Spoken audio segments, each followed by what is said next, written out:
Today I want to explain how you can plan and execute an online survey.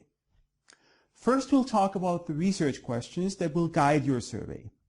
Then we'll discuss how to create a good questionnaire. Finally, I'll tell you about different online survey tools you can use.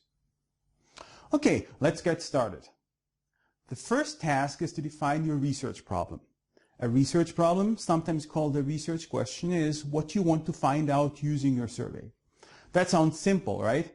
But the definition of your research is the most important step in the whole process. To define the research problem, I usually write down a couple of clearly stated research questions.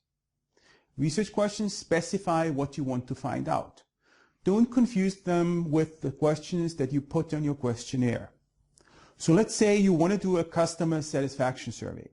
Some possible research questions for your survey could be: how satisfied are the customers overall? Which factors contribute most to the satisfaction or dissatisfaction of customers? And what differences are there in the satisfaction level of different groups of customers?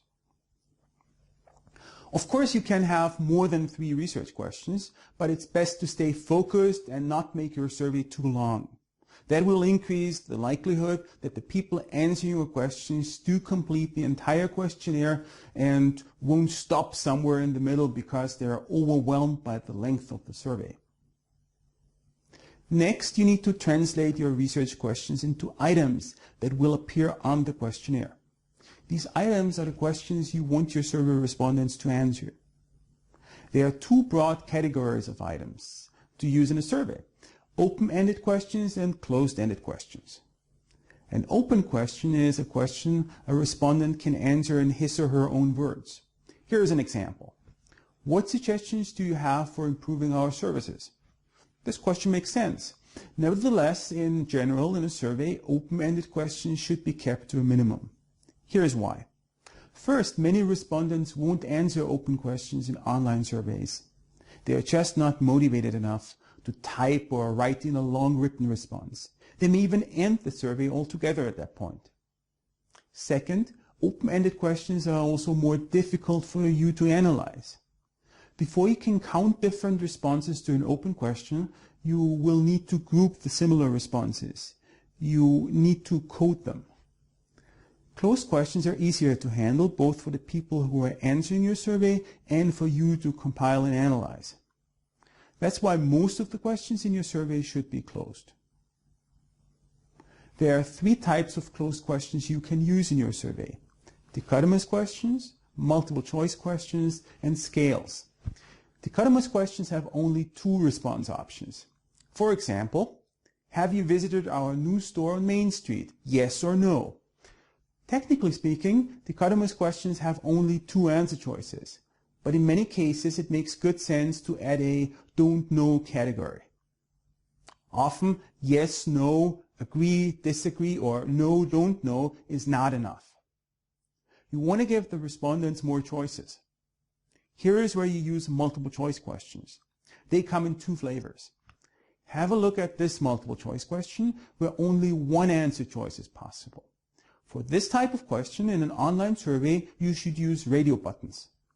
There are also questions where the respondent can choose more than 1 response option. Here we use checkboxes instead of radio buttons. Also make sure to point out to your respondents that more than 1 answer is possible. If your online survey software allows you to do so, answers should not appear in the same order for all respondents.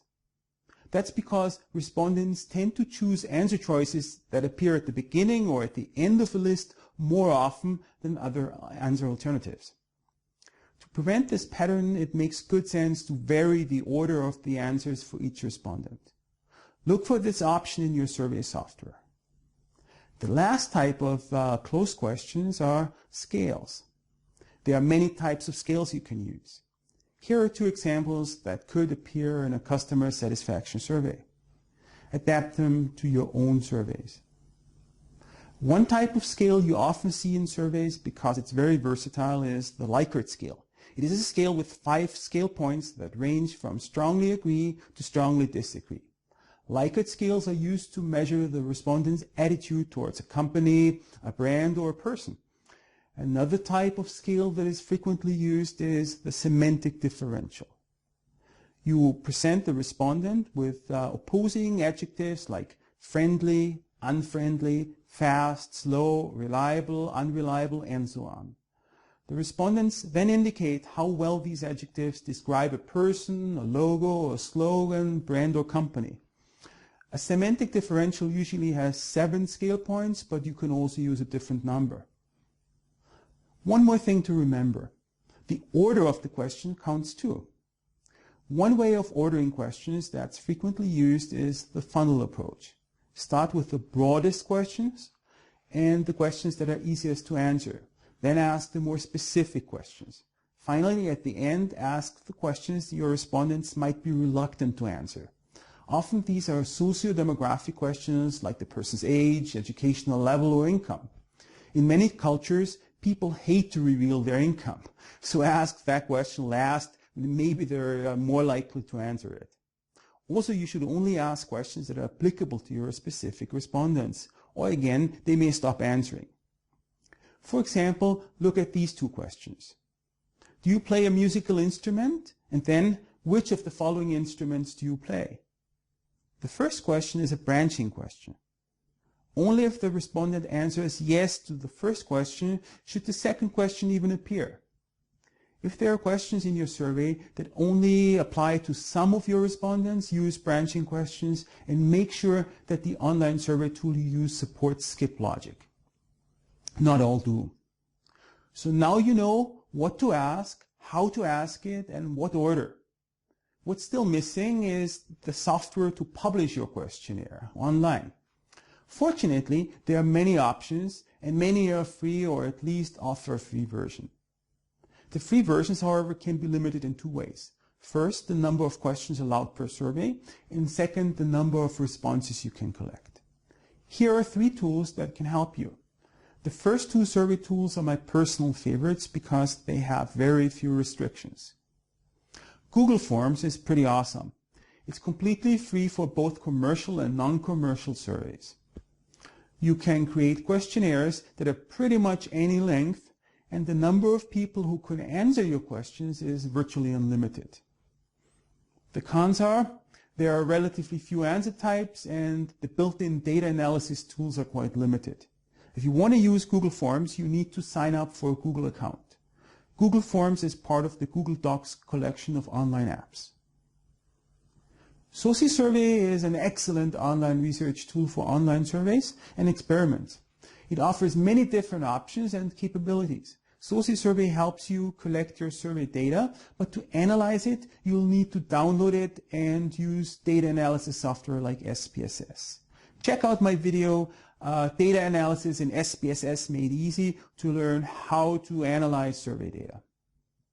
SociSurvey is free if you use it for a non-commercial academic research project, like a class project, a thesis, or a dissertation. You can also use it for commercial marketing research, but you'll have to pay for that use. Check out their terms and conditions for more details. SurveyMonkey is the most well-known online survey tool. There is a free version, but it's very limited. If you want to do your own survey for free, you're probably better off using the other 2 survey tools I describe here. If you're willing to pay, however, SurveyMonkey has lots of bells and whistles. So check it out for yourself and see if it fits your survey needs. Okay, there you have it. Conducting an online survey really isn't that difficult. It can even be fun. Good luck with your next survey. I'm sure it will be a success.